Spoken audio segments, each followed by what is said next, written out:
Family is supposed to be forever. But what happens when the very people you trusted most betray you? When they strip you of everything, leaving you invisible, forgotten, erased? Before you hear my story, tap subscribe and drop a comment if you've ever been silenced or forgotten. I don't remember much about the funeral, except the taste of bitterness that coated my tongue thicker than the stale coffee in the church basement. The air smelled of carnations, sickly sweet, cloying in a way that made me feel like I was choking on sugar. Their petals, arranged in tall vases near the altar, drooped like they, too, were tired of pretending. Everyone wore black, but grief wasn't the main thing in the room. It was calculation. The way my sister Marianne's eyes flicked toward the lawyer every few minutes, as if she couldn't wait to sign her name on a line. The way Daniel's jaw clenched, not in sorrow but in determination, as though even now he was negotiating a deal in his head. To them, this wasn't a goodbye. It was a beginning. I stood near the back, my dress a second-hand black sheath I'd pulled from a clearance rack. Its hem brushed my knees at an awkward length, and the neckline was just low enough to earn a glance from Marianne. She made it, I heard her whisper to her husband Richard, as I slipped into a pew. Her voice was sharp, a knife coated in honey. In that. Richard, a man who had the moral depth of a puddle, smirked and didn't bother lowering his voice. Figures. Heat prickled the back of my neck. I pressed my hands together so tightly my knuckles whitened. I could have turned, could have told her exactly what I thought, but I didn't. Not here. Not today. I had learned long ago that my words never carried weight in this family. It had always been that way. Growing up, our family was like a stage play, and I was always cast as the background character. Marianne, the eldest, played the star. Beautiful, confident, with her straight blonde hair and eyes that could charm a room. My parents adored showing her off. Every trophy she won, every speech she gave, every man who took her out. She was their crown jewel, the one they boasted about to neighbors over coffee. Daniel was the golden boy. He had Dad's sharp mind for numbers, Mom's social grace, and the kind of ambition that burned so bright no one dared stand in its way. When he announced he was going to law school, my parents acted like he'd been chosen for sainthood. And then there was me. The afterthought. I was born 8 years after Daniel, a surprise no one really wanted but no one had the heart to say out loud. By the time I came along, the family's rhythm was already set, the spotlight already claimed. "You're our little helper," Mom used to tell me, which was just another way of saying I was there to serve, not to shine. When Dad's business trips kept him away and Marianne was busy with her endless stream of suitors, it was me who stayed behind. When Daniel buried himself in textbooks and mock trials, it was me who cooked dinner, folded laundry, and sat with Mom when her migraines hit. And when Mom's health truly began to fail, when the word cancer crept into our house like a thief, I was the one who took her to every appointment. I was the one who sat up with her at night, holding her hand while she cried. Not Marianne. She was too busy with the kids. Not Daniel. He was working 80-hour weeks. It was me. Always me. So when she finally passed, I told myself, they'll see now. They'll understand what I gave up for them. For her. I should have known better. The lawyer's office was lined with shelves of leather-bound books that smelled of dust and power. The kind of place that reminded you money didn't just buy comfort, it bought permanence. We sat in heavy leather chairs around a polished oak table. Marianne and Richard, dressed like they were attending a gala instead of a will reading. Daniel, in a crisp navy suit, his tie perfectly knotted. And me, in the same black dress from the funeral, my shoes scuffed from years of wear. The lawyer adjusted his glasses and cleared his throat.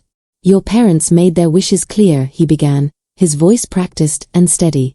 "The estate, including the house, investments, and trust funds, will be divided equally between Marianne and Daniel." The words didn't sink in at first. They just floated in the air, meaningless syllables. Then they hit like a slap. "What?" My voice cracked, barely above a whisper. The lawyer avoided my eyes, shuffling papers. "There is no provision for you, Miss Carter." I felt the blood drain from my face. My stomach twisted so hard I thought I might be sick. "That's not," I started, but Marianne cut me off. "Oh, sweetie," she cooed, laying a hand on mine. Her nails were painted a glossy red, sharp as claws. You know, Mom and Dad always said you were different. They just didn't want to burden you with responsibilities you couldn't handle. Burden me. The words sliced deeper than any knife. Daniel leaned forward, his expression calm, practiced. It's not favoritism, he said. They just wanted to make sure everything was managed by people who understood finances. You've always been more domestic. Domestic. As if caring for our dying mother was a hobby. As if giving up my 20s for her was nothing more than fluff. My throat tightened, but I forced myself not to cry. Not here. Not in front of them. I sat through the rest of the meeting in silence, my nails digging crescents into my palms. When it ended, they all stood, chatting with the lawyer about transfer papers and tax implications, while I slipped out the door like a ghost. That night, my apartment felt smaller than ever. The wallpaper was peeling near the corners, curling like old scabs. My fridge held little more than milk past its date and a half-empty jar of peanut butter. I sat at the kitchen table, staring at nothing. My hands trembled, and every time I blinked, I saw Marianne's smug smile and Daniel's calm dismissal. I had given up everything for this family, and in return, they had erased me. Not even a thank you. Not even a token. Nothing. For hours, I just sat there numb. But somewhere in the fog of grief and rage, a thought began to form. If they wanted me out of the family, I'd make sure they regretted it. Not by begging. Not by fighting for scraps. No. That would only feed their smugness. I would bide my time. I would watch. I would wait. And when the moment was right, I wouldn't just take back what they stole from me. I would cut them out of their own future. In the weeks that followed, I played the part they expected. The quiet, forgotten sister. The one who smiled faintly at family dinners, who nodded politely at Marianne's endless stories about charity galas and Daniel's speeches about his law firm. But behind my smile, I was listening. Watching. Collecting. I noticed the way Richard's eyes lingered a little too long on the nanny. The way Marianne snapped at him in public but whispered apologies in private. I noticed how Daniel's confidence faltered when talk turned to money, how he bragged about bonuses but dodged questions about debt. They thought they were untouchable. They thought cutting me out of the will meant I had no power. But I was patient. And patience, I realized, was sharper than any blade. Revenge doesn't happen in a single moment. It's not a blow struck in anger or a fiery confrontation that leaves you panting. That's the kind of revenge people write about in bad novels. Quick, flashy, and ultimately hollow. Real revenge is quiet. It's patience sharpened into a weapon. It's sitting across from the very people who ruined you, smiling while you lay the groundwork for their downfall. That was the lesson I taught myself in the weeks after the will reading. It was Marianne who extended the first olive branch, though I knew it wasn't about kindness. She never did anything unless it benefited her. You should come over for dinner this Saturday, she said one afternoon over the phone, her tone syrupy sweet. The kids would love to see their aunt. Her invitation was more like a summons. I could hear the subtext, be grateful we're including you at all. I wanted to say no. To hang up and let her sit in her perfect house with her perfect husband and her perfect children. But instead, I forced a smile into my voice. That sounds lovely. What time? She hesitated, caught off guard by my easy acceptance. 6. Don't be late. When I arrived, their house looked like a magazine spread. White picket fence, trimmed hedges, the scent of lavender drifting from the garden. Inside, crystal glasses gleamed on the dining table, and Marianne floated around in a silk blouse that probably cost more than my rent. Darling, you made it, she said, kissing the air near my cheek. Richard gave me a curt nod, his eyes already drifting toward his phone. The kids, Ella and Max, barely looked up from their tablets. Dinner was a performance. Marianne gushed about her charity work, Richard bragged about his latest golf game, and Daniel, who had joined us, droned on about his firm's big client. I laughed in the right places, asked polite questions, and made myself small. Invisible. Forgettable. But while they talked, I listened. And I learned. Richard's company was facing cutbacks. Daniel's firm had lost a major case, though he spun it as a learning experience. Marianne was considering running for a spot on the school board, but worried about optics if certain gossip about Richard's wandering eye surfaced.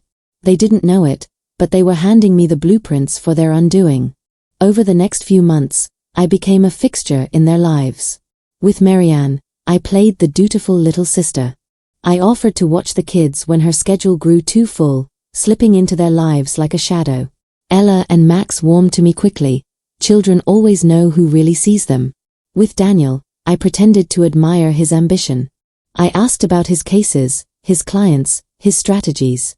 He loved explaining things, especially to someone he thought was too naive to understand. With Richard, I said little but observed much. The way he smiled too long at the nanny. The late-night texts he quickly slid face down on the table when Marian walked by. The way his hand sometimes lingered a moment too long when he passed me a dish. They thought I was harmless. They thought I was nothing more than the little sister desperate for scraps of their attention. And I let them think that. It was Marianne's birthday when I saw the first real opening. The party was held at their house, a lavish affair with catered food, expensive wine, and a guest list full of the town's most polished people. Marianne floated through the room like a queen, basking in compliments. But halfway through the evening, I noticed her retreat to the kitchen, her smile slipping as she checked her phone. I followed, quietly. "Everything okay?" I asked, keeping my voice soft, concerned. She startled, then forced a smile. "Of course. Just. Richard forgot to confirm the babysitter for tomorrow. Typical." But I'd seen the message on her phone before she locked it. "Where are you?" "She's waiting." Not from the babysitter. From a woman named Claire. I tucked the knowledge away, saying nothing. Later that night, as I helped her clear plates, Marianne sighed. "Sometimes I think I'm the only one holding this family together. Richard just doesn't appreciate me." I touched her arm gently. "You deserve better." Her eyes softened, just for a moment, and I knew I had planted the seed. Daniel, for all his confidence, was easier to read than he realized. One evening, after dinner at Marianne's, he lingered with me in the living room while she tucked the kids into bed. He poured himself a drink, loosening his tie. "You know," he said, swirling the amber liquid in his glass, "law isn't what people think. Everyone assumes it's glamorous. Big cases, big money. But it's cutthroat. One mistake, and you're done." I tilted my head, feigning curiosity. "Have you made mistakes?" He chuckled, but it didn't reach his eyes. "Everyone does. The trick is making sure no one notices." That was when he told me about a minor oversight. An error in a contract that had cost his client hundreds of thousands. "It was months ago," he said quickly. "Water under the bridge. Still, if the partners knew." He trailed off, his jaw tightening. I smiled sympathetically, as though I couldn't possibly understand the weight of his world. But inside, I memorized every word. By the end of that first year, I had woven myself so carefully into their lives they didn't notice how often I was there. Marianne called me whenever she needed a babysitter or someone to vent to about Richard. Daniel dropped hints about his cases, clearly enjoying the role of mentor. Even Richard had grown comfortable enough to accidentally brush against me in the kitchen, though I always stepped aside before things went further. They thought they were in control. That I was grateful for scraps.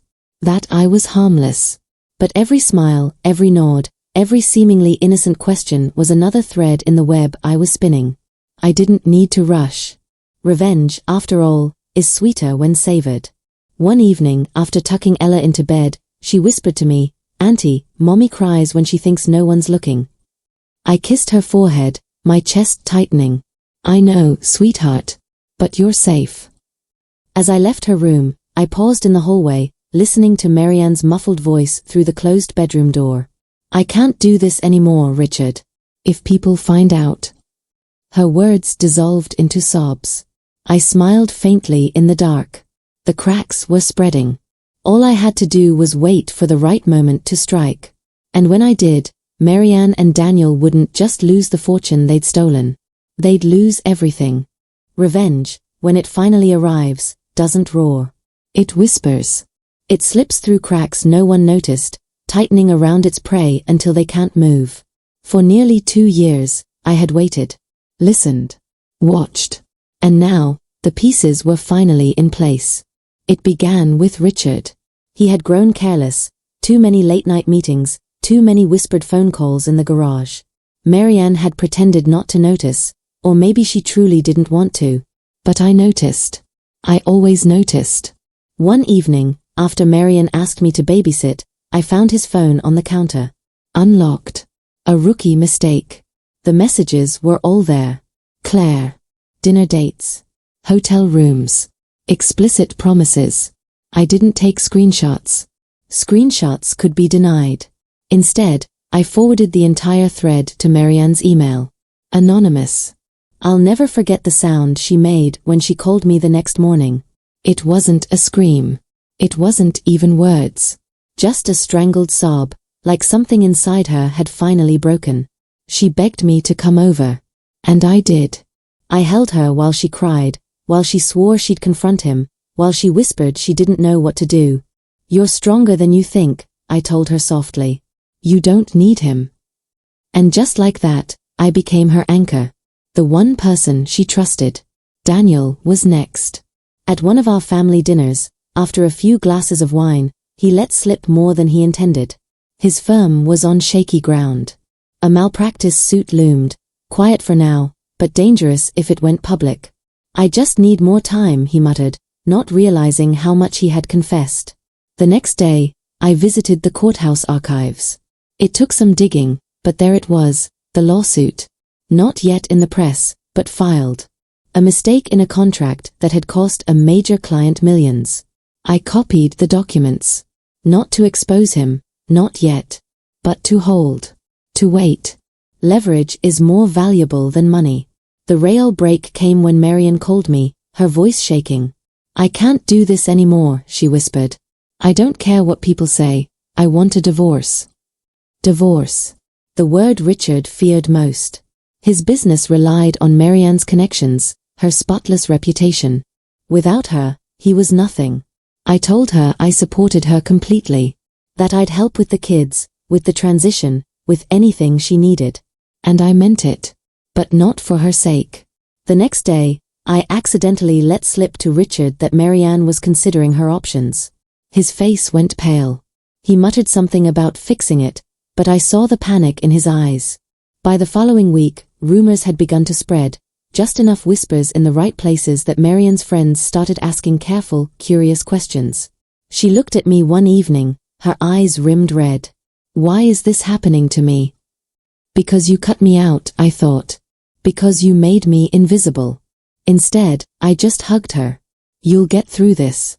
I promise. The malpractice suit broke in the news 3 months later.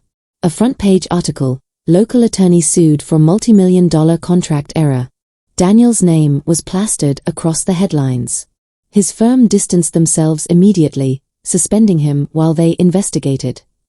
Clients fled. His perfect image shattered overnight. He called me in a panic, his voice shaking for the first time in his life. They're exaggerating. It wasn't my fault. You believe me, don't you? I bit my lip, pretending to hesitate. Of course, Daniel. But maybe you should. Lay low for a while. You don't want to make things worse. He groaned, defeated. I just need someone on my side.